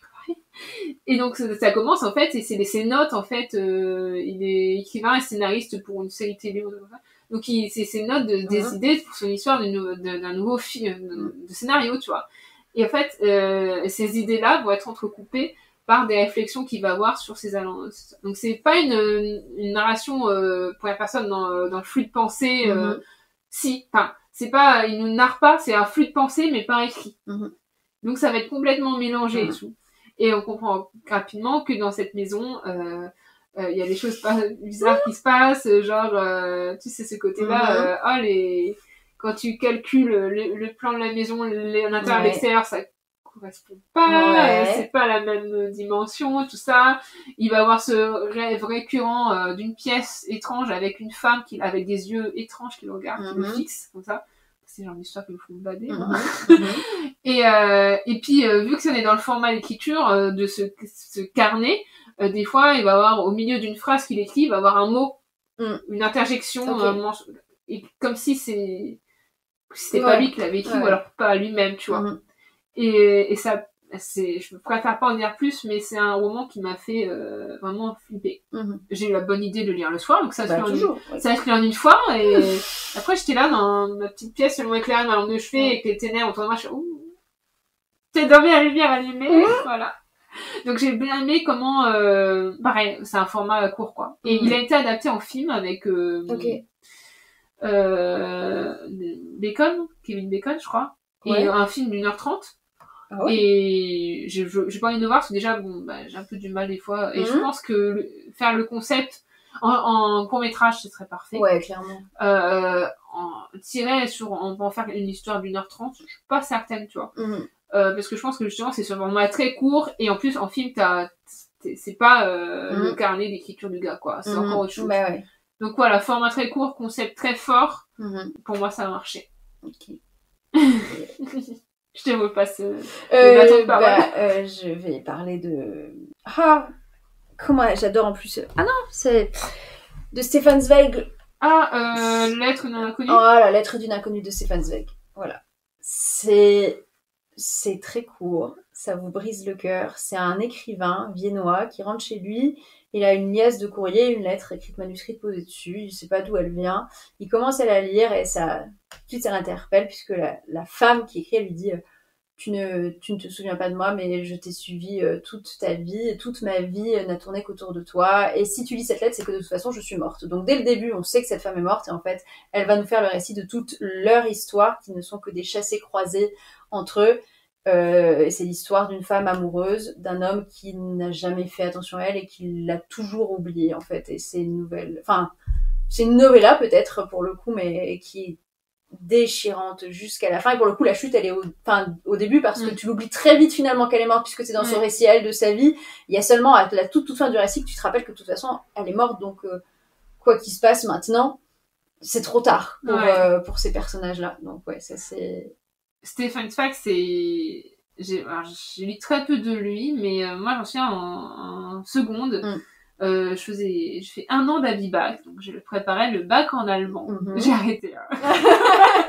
Parce que notamment, on devait faire une dissertation en allemand sur une nouvelle. Alors j'avais quelqu'un dans ma classe qui avait pris Le Jour des chaînes de Stefan Zweig. Moi je m'étais contentée parce que ma mère m'avait acheté des éditions bilingues, donc j'ai redécouvert plein de contes de Grimm en allemand, c'est ça, et un recueil de nouvelles de Stefan Zweig, et donc c'est de alors je peux avoir les bonnes déclinaisons, mais Der Stern über der Wald, donc l'étoile au-dessus de la forêt. Alors de mémoire, ça m'a marqué, je l'avais étudié un peu quand même, je l'avais analysé, mais donc ça a certains aspects qui m'ont marqué, mais dans l'histoire, en gros, ça se passe dans un hôtel, je crois, dans une forêt allemande, et en fait on suit un personnage, un jeune homme qui travaille dans cet hôtel, et un jour il y a une magnifique jeune femme qui va venir à cet hôtel extérieur, il va s'amouracher d'elle, etc.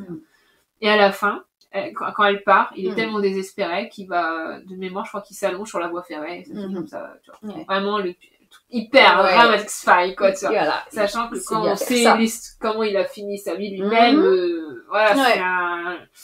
c'est très romanesque aussi, sa vie. Donc, et ça m'avait marqué cette intensité des émotions, de cet amour, tellement la personne est partie, du coup, ma vie finie, quoi. Alors que c'est une inconnue, finalement, mais parce que pour lui, sa vie ne valait rien, voilà, tu vois.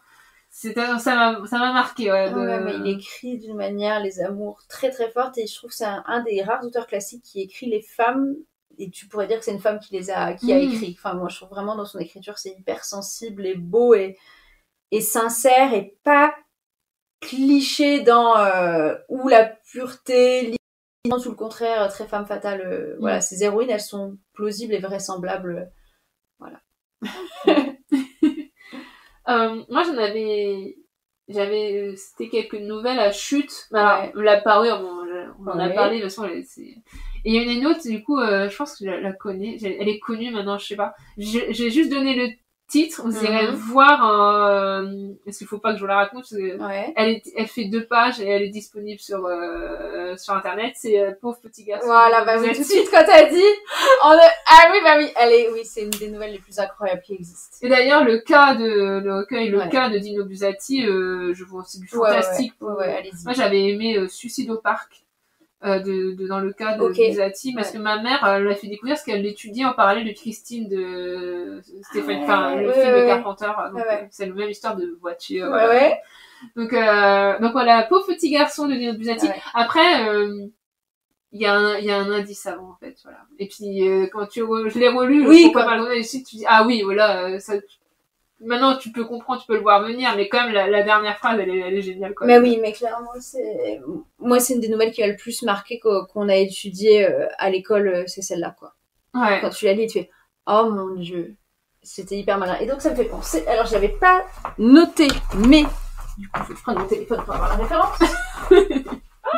J'ai pas pris mon téléphone. Est-ce que tu as toi ton téléphone? Ah non, il est caché là. C'est bon, il est là. Alors, c'est pas une nouvelle, je triche, mais c'est un format court de théâtre. Et c'est une pièce de théâtre dans le même genre que Pauvre petit garçon. Et c'est une pièce qu'il faut lire et tu te dis mais qu'est-ce qui se passe? Qu'est-ce qu'on nous raconte? Et après tu dis oh mon Dieu, qu'est-ce que je viens de lire? La pièce, elle s'appelle Route 1 de Fréchette. C'est un événement qui se passe au XXe siècle, un événement terrible du XXe siècle et c'est pareil. Et tu lis, t'as 5 personnages qui te racontent chacun leur position. Ils disent voilà, je suis là, je me tiens comme ça, il y a mon petit frère qui est derrière moi, il y a ça dans le paysage derrière. Et en fait, tu te rends compte à la fin de tous ces monologues que ça te raconte une photo très très très célèbre d'un événement tragique du XXe siècle. Ok. Voilà. Enfin, il faut la lire, il faut lire Route 1 de Fréchette. Voilà. C'est pas une nouvelle, mais c'est une pièce de théâtre très très courte et aussi impactante. Tu l'as? Non, mais elle est disponible sur internet, ok, celle-là. faudra que j'aille voir, faut que je retienne. Moi, j'avais noté dans les trucs, les nouvelles à chute aussi. Moi, je trouve que c'est... j'ai eu une période, quand j'étais plus jeune, tout ce qui était chair de poule et tout. Ok. Voilà, tu sais, les frissons quand tu étais gamine et tu je regarde les films d'horreur, ça, alors je suis comme ça. Et il y avait un recueil d'horreur jeunesse, mais qui sont quand même font bader. Alors c'est adapté en film aussi. Scary Oui. Stories. Ok. To Tell in the Dark. Pas du tout. J'ai du mal à sortir celui-là. Et il y en a une, elle est assez... Franchement, oui, je me dis, putain, c'était vendu pour la jeunesse et chair de poule, c'est rien à côté. Avec. Ok. Il y en a une avec un épouvantail. Je sais pas, est-ce que tu veux que... Vas-y, moi je m'en fiche des spoils de tout. Donc... Bah, ok, on mettrait le... Parce qu'elle est dans l'épouvantail, dans le film, mais ils le font autre chose, en fait. Ils font un boogeyman dans le film de mémoire. Mais le truc, en fait, c'est histoire de fermiers, en fait, qui montent pendant l'été sur les pâturages, en fait. Donc, tu sais, tout l'été, sont sur la montagne et redescendent, voilà. Et en fait, il y a un épouvantail, en fait, qui est dans les champs, ça. Et en fait, quand ils sont bourrés, pour se défouler, ils l'insultent et le tabassent, etc. Et le dernier jour, en fait, ils s'aperçoivent que... Enfin, ils commencent à voir sur la fin que des choses étranges autour de l'épouvantail, tu vois. Ils disent que c'est nous qui se commencent à... Ça fait des mois qu'on est tous les deux, on est tout ça. Voilà, donc ils décident de redescendre vers la vallée ou le village pour l'hiver. Et là, en fait, il y en a un qui s'aperçoit qu'ils ont oublié quelque chose au chalet. Ouais. Et du coup, il y en a un qui se dévoue à y retourner. Ouais. Et la phrase finale, c'est que l'autre, il attend son ami, et mon ami revient pas. Et qu'il prend ça, et il se retourne, et il aperçoit le chalet, sur le toit du chalet. Il voit l'épouvantail, qu'étend la peau du gars. Oh mon Dieu. Et ça finit comme ça. Et moi, j'étais en mode, c'est... J'en ai repensé pendant longtemps. C'est traumatisant, tu vois. Et je dis, non mais... Pourquoi comment ça, c'est un livre ado Non, c'est terrible. Et ce genre de creepy... Les creepypasta, c'est encore ça, tout d'internet et tout, mais c'est genre de récit qu'on va te raconter au fond du feu. Ouais, quand t'es ado et que tu fais tes premières soirées pyjama. Et cette dernière phrase, j'ai l'image du truc, tu vois, pour les épouvantails, moi ça me fait bader. Hein. Ok. Un petit peu. Ça marche pas sur les oiseaux, mais ça marche sur moi. Ouais, c'est ce genre de choses. Et il y avait un temps, si, sur internet, c'était beaucoup la mode des phrases, des histoires d'horreur en 2 phrases, en 2-3 phrases. Et il y a une qui est très connue, c'est le concept, c'est de tuer le seul dernier habitant être vivant sur Terre, et quelqu'un frappe à ta porte. Okay. Et c'est ça, tu vois, ce genre d'histoire. Oui, et j'adore ce concept c'est des haïkus d'horreur. Mais oui, c'est formidable. Voilà, et je trouve que, la nouvelle, le genre fantastique, horrifique, ça matche tellement, quoi, en fait, Ah, mais oui. Est-ce que tu veux citer d'autres nouvelles encore, ou d'autres formats courts? Juste en tant que nouvelle, parce qu'après, j'ai des recueils aussi à recommander. En tant que nouvelle, il y a la nouvelle, Mademoiselle Edwarda de Vincent Tassi, dans le recueil Vampire malgré lui qui était sorti aux éditions du Petit Caveau. Et en fait, je l'avais vu en interview au Salon du Vampire, Vincent, il expliquait d'où venait cette nouvelle, et donc ça vient de l'idée de Madame Edwarda de Bataille, que j'ai encore pas lu. Mais en gros, il s'est inspiré aussi de Lestat et Claudia d'Entretien avec un vampire. Claudia, la scène où elle se coupe les cheveux, et comme elle est vampire, ça repousse, elle peut pas changer en fait. Et donc, son personnage devient vampire la nuit où il prend l'avion pour aller aux États-Unis se faire opérer et enlever son sexe d'homme en fait. Et donc c'est une femme trans qui ne peut jamais faire son opération et qui est vampire en fait. Tu as beau couper, ça repousse comme les cheveux de Claude. Donc quelque chose qui est comme toujours chez Vincent, très drôle, glauque, tout ça. Donc j'en dis pas plus sur la nouvelle, mais vraiment rien que le pitch là, il est... Enfin, moi, c'est comme ça qui m'avait tenté pour me dire, ok, j'achète tout le recueil. Et la nouvelle de Vincent, moi, je trouve que c'est la meilleure dedans et que ça permet de parler de ce personnage-là et de quelque chose qui est super difficile et d'aller très profond dans ce personnage-là, comme souvent avec Vincent et les vampires, mais voilà. Je connaissais pas du tout ce recueil, ça me donne envie. Il est là, Lina. Et en 2 autres recueils, le premier, c'est Conversation avec la mort de Léa Silol. Ah oui. Voilà, parce que celui-ci, on retrouve un peu ce qu'il y a dans le Décaméron et l'Heptaméron, c'est-à-dire que c'est un récit enchâssé, mais c'est complet en fait. Ce sont des nouvelles, mais qui appartiennent au même personnage qui raconte ces nouvelles-là, et c'est un écrivain, un auteur, dans les 12 soirs de Noël, le premier des 12 soirs de Noël, qui il est chez lui et la mort arrive, et donc il lui dit « Ah mais tiens, t'es là ?» Bah entre, je t'en prie, installe-toi, je sais pourquoi t'es là, mais je vais te raconter des histoires alors, si tu veux bien. Et ça va faire un peu comme dans Les Mille et Une Nuits et Sherazade, et c'est cet auteur-là qui va raconter 12 histoires au personnage de la mort. Et à la fin, la mort l'emporte-t-elle ou pas? Je vous laisse le choix d'aller découvrir. Celui-là aussi, faut que je t'en l'emprunte. Il est excellent. Moi j'aime beaucoup Léa Silol dans son écriture, et donc Conversation avec la mort, moi je trouve que c'est... Voilà, moi je trouve que c'est un des plus beaux recueils que j'ai lus, et j'aimerais beaucoup lire Les Contes de la Tisseuse qu'elle a écrit aussi, qui se passe dans l'univers de Vertigen, donc de la Sève et le Givre, sa grande saga. Voilà, donc j'espère que ce sera un peu dans le même univers, mais c'est la première fois que j'ai lisé dans quelque chose de plus contemporain, entre guillemets. Et l'autre recueil, c'est Tanit Lee, écrit avec du sang. Et là, c'est toutes les nouvelles que Tanit Lee a écrites où il y a des vampires à l'intérieur. Et c'est formidable parce qu'il y a des réécritures de Blanche-Neige. Ah, j'ai lu celle-là. Voilà, il y a plein de choses dedans. Bah, si vous aimez la figure du vampire, il faut lire les écrits d'Anit Lee parce que il y a quelque chose de suintant mais très beau, et c'est une des inspiratrices de Vincent Tassi pour Apostasie aussi. Donc clairement, si vous pouvez mettre la main dessus d'occasion, écrit avec du sang de Tanit Lee, il est très très beau. Magali m'a offert le recueil Red as Blood, qui est une écriture de contes, et il y a le Blanche-Neige vampirique dedans. Ouais. Que j'adore. Mais j'adore quand les contes sont mélangés à des... il y a aussi chez Angela Carter, La Belle Dame de la Maison d'Amour, ou c'est La Belle Bois dormant et Vampire, j'adorais. Ouais. Et dedans, alors, je sais pas, il a pas été traduit en français, je crois, mais si jamais tu lis l'anglais, je peux te le prêter. Oui, je peux essayer. Parce que la réécriture du Prince Grenouille, c'est une nouvelle à chute. J'adorais. Ok, d'accord. J'ai beaucoup aimé l'ensemble, mais celle-là, j'ai adoré.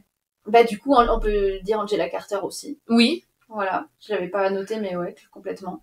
Sur ses réécritures de contes, mais version... Je sais pas comment tu qualifierais. Gothique. Oui, voilà, oui, gothique. C'est une réécriture de contes gothique. Ouais. Et toi, ta dernière? La dernière, alors, c'en est une, c'est plus de la science-fiction. Ok. Alors, d'Ursula Le Guin. Le Guin. Moi, je dis Le Guin, puisque son mari était breton, donc c'est Le Guin. Je sais pas si tu connais, c'est Ceux qui partent d'Omela ou d'Omélas. Pas du tout, j'ai jamais entendu parler. Alors je fais le choix d'expliquer l'histoire, tout ça. Ouais. Après, si je mets un timecode, je m'en putain au je mets un timecode si vous voulez passer. En tout cas, elle fait 6 pages et elle est trouvable. Il y a je sais plus quelle académie qui l'a mis en livre accès en fait. Donc moi ce que j'aime bien, pourquoi j'ai sélectionné, parce que c'est pas une nouvelle c'est pas vraiment une chute, mais en fait c'est la dernière phrase me hante. En fait c'est un truc je vais dire Omela. Omela, c'est un peu une cité utopique. C'est une cité en fait où tous les gens qui habitent, ils sont tous heureux. Le malheur n'existe pas. Ils réussissent tout, etc. Ils ne ressentent aucun malheur, aucune culpabilité, etc. C'est vraiment, c'est un monde vraiment utopique parce qu'il n'y a pas de roi, il n'y a pas de clergé, il n'y a pas de, ils ont besoin de rien. C'est vraiment tous vivent ensemble. Sauf que donc la nouvelle commence, c'est la description de ce monde utopique. C'est la fête de l'été, donc il y a plein de fêtes d'enfants qui jouent dans les rues. Et après, la narratrice nous explique en fait qu'il y a un secret au Mela, c'est que tous les habitants sont au courant, c'est que dès leur enfance, on leur montre ce secret en fait. Dans le sous-sol d'une maison, on leur montre en fait, il y a une pièce en fait, où dans cette pièce, il y a juste des serpillères, un truc comme ça, et en fait, il y a un petit enfant qui est enfermé dans cette pièce-là. Et l'enfant, en fait, il est mal nourri, etc. On lui donne juste une écuelle par jour, et machin, et il est dans des excréments, il est, tu vois, torturé de malnutrition, et des fois, il y en a qui l'insultent, qui le battent, etc. Ouais. Et en fait, c'est ça. Et donc, tout le monde est au courant de ça, et en fait, on comprend que tout le bonheur d'Omela repose sur le malheur d'un seul être de cet enfant. Tu vois. Ouais. Et du coup, en fait, ils reprennent, donc tous regardent, et en fait, la plupart des jeunes qui découvrent ça, quand on leur expose le secret, ils sont peut-être choqués, tristes, ils ressentent quand même de la compassion, mais pas du culpabilité. Ils disent qu'il n'y a pas de culpabilité, ça. Et finalement, même sur le coup, ça les perturbe, ils continuent tous leur vie. Ouais. Par contre, il y en a certains, en fait, qui, des fois des enfants, des fois des adultes, en fait, un jour, en allant voir cet enfant, qu'est-ce qu'ils font la nuit? En fait, ils décident de partir d'Omela. Et le dernier, j'ai recopié le dernier paragraphe parce qu'il m'a vraiment marqué. Donc ça finit comme ça. Ils quittent Omela, ils marchent devant eux dans l'obscurité et ils ne reviennent pas. Le lieu vers où ils marchent est un lieu encore moins imaginable pour la plupart d'entre nous que la cité du bonheur. Je ne peux pas tout le décrire. Il est possible qu'ils n'existent pas. Mais ils semblent savoir où ils vont, ceux qui partent d'Omela. Et donc c'est le titre ce film. Okay. Et cette dernière phrase, mais il est possible qu'ils n'existent pas, mais ils savent où ils vont, ceux qui partent d'Omela, elle m'a hantée, en fait. Ça fait des années que j'ai découvert cette nouvelle. Ça m'a hantée, en fait, ce côté, et toute l'histoire de cette nouvelle, de ce petit garçon, ce petit enfant, c'est pas que c'est un garçon ou une fille, c'est un enfant, en fait. C'est peut-être qui est innocent, en fait, que tout le monde sait que en fait, c'est dit qu'ils n'ont pas aucune compassion pour eux, il faut pas leur donner un mot gentil, tout ça. En gros, si on lui accorde la gentillesse, en fait, le malheur, voilà, en fait, c'est prépayé. Donc c'est l'histoire du bouc émissaire, en fait. Pour est-ce qu'ils sont prêts, en fait, à accorder de la compassion à un seul être? Est-ce que tout le monde est heureux et un seul est malheureux, ou est-ce que accorder le bonheur à un seul être au prix de perdre cette cité parfaite, tu vois, c'est ce côté-là. Et ça aussi interrogé sur la culpabilité, parce que il y a le fait que ceux qui partent, ce qui supportent pas, en fait, ce secret, ils partent pour fuir la culpabilité, ne plus profiter de ça, mais ils font le choix de partir, mais aucun d'eux fait le choix de libérer l'enfant, tu vois. Et c'est, voilà, franchement, je sais pas, cette phrase me hante vraiment, et en fait, c'est un texte qui m'a travaillé j'imagine. Encore aujourd'hui, ça me travaille, mais on sait pas où ils vont, mais ils savent où ils vont, quoi. Voilà. Et pour l'instant, c'est la seule œuvre d'Ursula Le Guin que j'ai lue. Ouais. Je sais qu'elle a fait, moi, j'ai beaucoup envie de dire ce qu'elle a fait en fantasy avec Terre-Mère.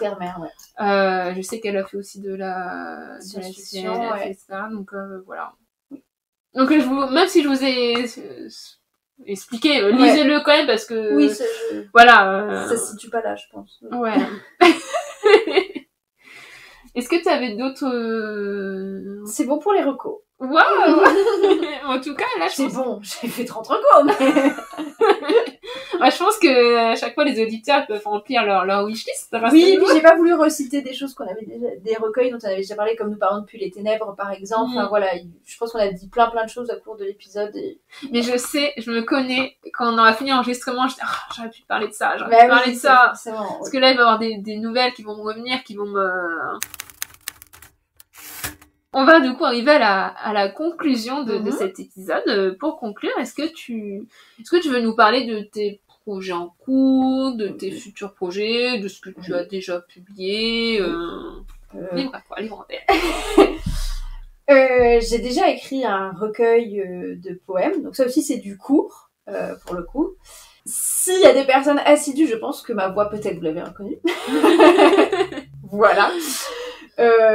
Et donc je vous laisse fouiller sur internet, chercher ma voix et tout ça. Et sinon, dans des formats plus longs, j'ai écrit un roman, et donc on parlait de mise en route longue. J'ai écrit un roman pendant 9 ans. J'ai écrit un roman pendant 9 ans. et qui est actuellement en soumission dans des maisons d'édition. Donc j'espère que ce sera ma prochaine publication. J'écris en ce moment pour des appels à texte de nouvelles, principalement. Voilà à quoi je m'occupe pour l'instant. Je sais pas si je dois développer ou pas le roman. Comme tu le sens. Je sais pas. J'aime bien les clins d'œil en littérature, les références, les réécritures. Donc, pour les personnes qui liront le Strutzel, je simplifie à Strutzel, c'est une réécriture de contes. Voilà, il y a un conte, des choses qui sont traitées dedans. Et pour mon roman, ça traite, on est dans un post-apocalyptique baroque. Et là, on parle du théâtre et de la pièce de Faust de Goethe. Voilà, on est dans des personnages du coup qui sont en perdition dans cette société post-apocalyptique où le théâtre est tout ce qui reste et qui lie les humains entre eux. J'adore. Voilà. Je me souviens d'une recommandation. Vas-y, dis-la. Je tiens juste, lisez la loterie de Charlie Jackson. Ah oui, bah clairement. Oui. Voilà. Ça paraît, c'est les genres de nouvelles à chute qui te foutent une claque. Et qui te font réfléchir en plus. Voilà. Voilà. Enfin, dernière question. Est-ce qu'on peut te retrouver sur des réseaux sociaux? Sur ma page Instagram, jobel.autrice. Ou jobelautrice, je ne sais plus, mais voilà. Je le mets voilà, il sera là. Et pour les personnes qui ont reconnu ma voix, oui, vous pouvez me retrouver. Sur Internet. Voilà, bah merci beaucoup Jo pour d'avoir accepté mon invitation. Mais avec grand plaisir, ça fait 3 ans que j'attends. Oh, bah, j'ai écrit exprès pour passer dans le podcast. Oh, on trouvera bien d'autres sujets pour lesquels je t'inviterai encore. Alors, moi, déjà, j'espère que ce retour du podcast vous aura plu. Je vous promets pas de nouveau un épisode tous les mois, on verra à mon rythme. J'ai des idées pour les prochains épisodes, mais je verrai quand j'aurai le temps d'enregistrer, de monter tout le bazar. Mais si jamais vous aimez bien ce que je fais, si vous n'êtes pas déjà au courant, j'ai lancé ma chaîne YouTube à la Croisée des Plumes, où là cette fois donc je parle face caméra de mes lectures. Je fais aussi des essais. J'ai fait une vidéo sur la fantaisie baroque que j'ai adoré. Que j'ai adoré tourner, ce genre de choses. Là bientôt il y aura je pense qu'elle est pas encore sortie. Dans quelques jours il y a une vidéo sur la Dark Academia, voilà, qui sera pas une redite ça complétera le podcast que j'avais fait avec Nora Lake et Sacha Mora l'année dernière. Donc voilà, et puis restez dans le coin, voilà, le podcast n'est pas mort, non. La preuve. J'espère que cet épisode vous a plu, je vous dis à bientôt, je vous souhaite de bonnes lectures, de bonnes séances d'écriture et bisous. Et voilà, et si vous n'arrivez pas à vous procurer le recueil du Chat Noir, contactez-moi parce que ma mère a acheté tout le stock. Voilà. Je vous ferai le contact. À plus tard. À plus. Merci d'avoir écouté cet épisode d'À la Croisée des Plumes. J'espère qu'il vous a plu. Et si c'est le cas, n'hésitez pas à laisser un petit commentaire ou une note sur votre plateforme d'écoute. Pour ne pas rater les futurs épisodes, vous pouvez suivre le podcast sur Instagram à la croisée des plumes _podcast. Et si vous voulez suivre mes actualités en tant qu'autrice, rendez-vous sur @nina.gorlier. En attendant le prochain chapitre, je vous souhaite de bonnes lectures et plein d'inspiration pour vos projets d'écriture. À la prochaine!